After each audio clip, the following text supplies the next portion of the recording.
The wasteland is an inherently dangerous place. Radiation has mutated the once beautiful animals of America into horrible monsters, plaguing what remains of humanity. While many of these are nothing more than unfortunate freaks of nature, some of the horrors of the post-apocalypse are terrible creations of science. Pre-war America's genetic engineering efforts first began in response to the new plague, a pandemic that spread throughout the country in the decades before the end of the world.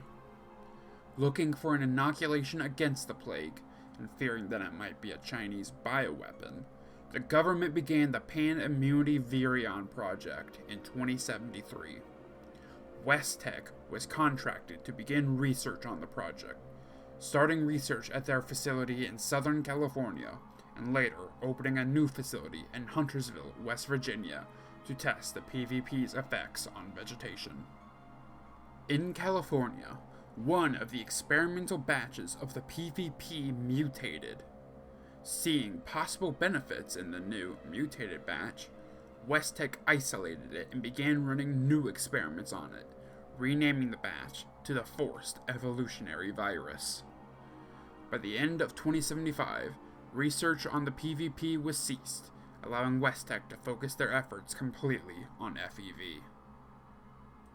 In the interest of national security, West Tech was nationalized in 2076, putting control of both their power armor and FEV research in the hands of the government. As FEV research continued in California, one batch, later renamed FEV2, was found to cause tremendous mutations in chimpanzee test subjects. Instead of discarding the batch, West Tech, keeping in mind the decade-long and still ongoing Chinese invasion of Alaska, chose to change the objective of the project.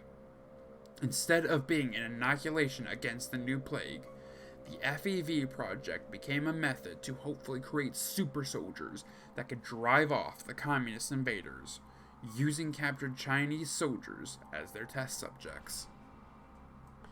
As research in California was moved from the West Tech facility to the Mariposa military base for security reasons, experiments in Appalachia continued. FEV had been introduced to the water supply of Huntersville in February of 2076, leading to the town to be quarantined from the outside world, and anyone who tried to escape was executed. The citizens of the town were subject to nightmare-inducing mutations due to their exposure to the virus. Increased muscle mass, decreased intelligence and dexterity, heightened aggression, loss of secondary sex characteristics, and a sickly new appearance.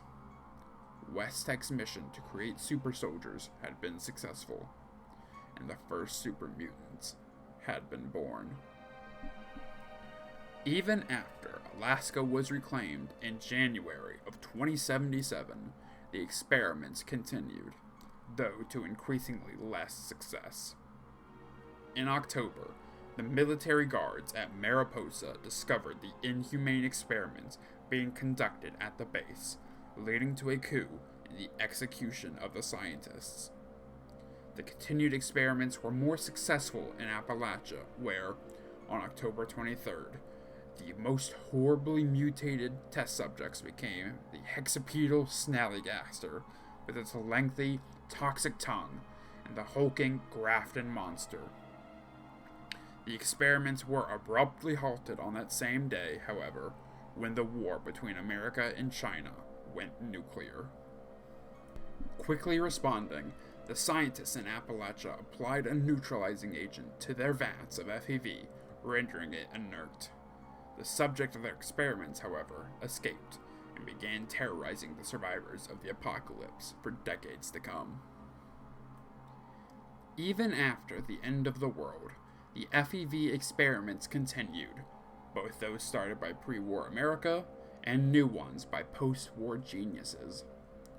Vault-Tec had managed to secure a supply of FEV, which they put to use in experiments in Vault 87 in Virginia as part of their evolutionary experimentation program. Many of the dwellers of the vault were intentionally infected with the FEV, leading to the same mutations found in the Appalachian mutants, at least in the successful subjects. The vault scientists killed all of their subjects after 14 days, out of fear that the anxiety and rage caused by the rapid physical changes in the mutants could lead to a retribution. Their fears were well-founded, as eventually the mutants revolted, killing all the scientists and taking control of the vault, where they now bring unsuspecting wastelanders to dip in the FEV and make new mutants out of them. In California, Mariposa was abandoned after the war, but the FEV inside continued creating mutants, which had been terrorizing the local survivors. In 2102, Dr. Richard Gray of Vault 8 and the Merchant Herald led an expedition from the settlement of the hub to find the source of the mutants. Discovering and fighting their way into the base, Richard and Harold's team discovered the intact vats of FEV, which had been creating new mutants for the past 25 years. The elation of the discovery was short-lived, however, as the automated defenses of the base caught up with them, knocking Richard and Harold into the vats and killing their companions. The laboratory robots lifted Harold out of the vats and left him in the desert, where he would be found terribly mutated, taking on the foul appearance of a ghoul. He was taken back to the hub, where he found his former trade partners unwilling to do business with him anymore, forcing him to take shelter in the slums. Richard suffered a somehow even worse fate. Left to sit in the virus for days, when he eventually escaped, he was writhing in pain. As he recovered in Mariposa, Gray discovered that the prolonged exposure to FEV had not only increased his mental faculties, but given him psychic powers and the ability to absorb other creatures into himself, adding their mind into his. Using his newfound intelligence, Gray began to experiment on himself, gaining more abilities and deformities, until he was no more than a hyper-intelligent pile of gore interfaced with Mariposa's computer system.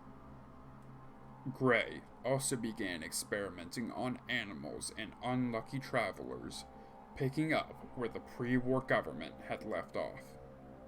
After making his own modifications to the FEV, Gray was able to create super mutants, similar to those produced in the lab in Appalachia.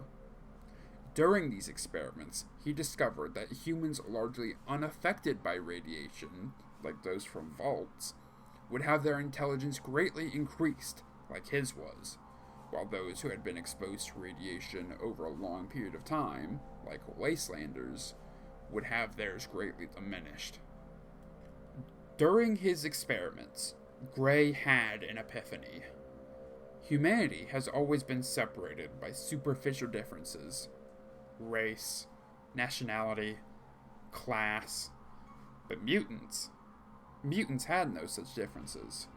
You couldn't even tell men and women mutants apart. And so, Gray devised a plan.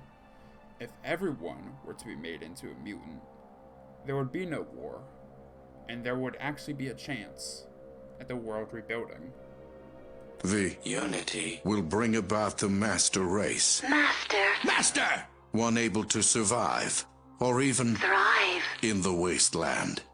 As long as there are differences, we will tear ourselves apart, fighting each other. We need one race. Race. One goal. Goal. One people to move forward to our destiny. And so, with his new mission in mind, Richard Gray shed his identity and took on a new one: the master of the super mutants.